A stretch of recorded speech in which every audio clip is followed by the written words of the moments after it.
সম্প্রতি চিলের উপকূলে ঘটে গেল এক অবিশ্বাস্য ঘটনা।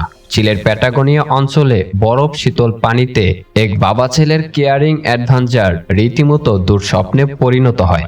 হঠাৎ করেই এক বিশাল হামব্যাক তিমি এসে ছেলেটিকে গিলে ফেলে। জানা যায় 24 বছর বয়সী ওই ছেলেটির নাম আড্রিয়ান সিমানকাস।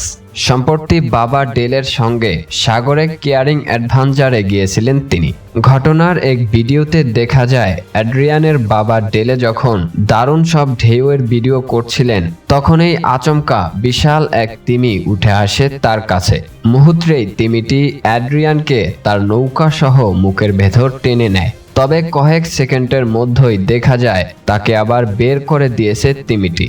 অবিশ্বাস্য এ ঘটনার অনুভূতি প্রকাশ করে 24 বছরের টকবগে অ্যাড্রিয়ান বলেন, আমি অনুভব করলাম যেন একটি বিশাল অন্ধকার গহ্বর এসে আমাকে ঢেকে ফেলল। আমার নাকে মুখে ও শরীরে কেমন একটা পিচ্ছিল অনুভূতি হলো। মনে হলো আমি বোধহয় আর বাঁচব না। কিন্তু ভাগ্যক্রমে তিমিটি কয়েক সেকেন্ড পরেই তাকে ছেড়ে দেয় এবং অ্যাড্রিয়ানও তার লাইফ জ্যাকেটের সাহায্যে পানির ওপর ভেসে ওঠেন। পরে তিমিটি তাকে ছেড়ে দিয়ে চলে যায়। কেন ঘটল এমনটা? এ বিষয়ে বন্যপ্রাণী বিজ্ঞানী ভেনেসা পিরোত্তা ব্যাখ্যা করেছেন, হামব্যাক তিমিরা মানুষের মতো বড় কিছু খাওয়ার জন্য তৈরি হয়নি। এটি আসলে লাং ফিডিং করেছিল, যার মানে হলো তারা একবারে প্রচুর পরিমাণে পানির সঙ্গে মাছ ও গ্রিল গিলে ফেলে। একটি রাবারের মতো বোট জাতীয় তার খাবারের সঙ্গে চলে আসায় সে ভুলবশত এটিকে গিলে ফেলে, কিন্তু বুঝতে পেরেই ছেড়ে দেয়। তিমি কি মানুষকে গিলে ফেলতে পারে?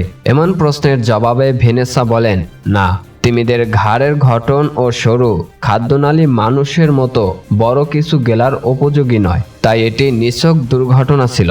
এদিকে এমন একটি দুর্ঘটনার পরও অ্যাড্রিয়ান ও তার বাবা ডেল ফের কেয়ারিংয়ে যাবেন কিনা জানতে চাইলে তারা দুজনেই একসঙ্গে হেসে বলেন, হ্যাঁ অবশ্যই, এর আগেও এমন ঘটনা ঘটেছে। এটি এই প্রথমবার নয়। 2021 সালে দক্ষিণ আফ্রিকার এক ডুবুরিকে এভাবেই গিলে ফেলে একটি তিমি, তবে কয়েক সেকেন্ড পরেই তাকে বের করে দেয়। বিশ্বজুড়ে বিরল হলেও এ ধরনের ঘটনা সামুদ্রিক পরিবেশে মাঝে মধ্যেই ঘটে থাকে। তবে চিলির এই ঘটনাটি বৈজ্ঞানিক গবেষণার জন্য বড় এক রহস্য হয়ে উঠেছে।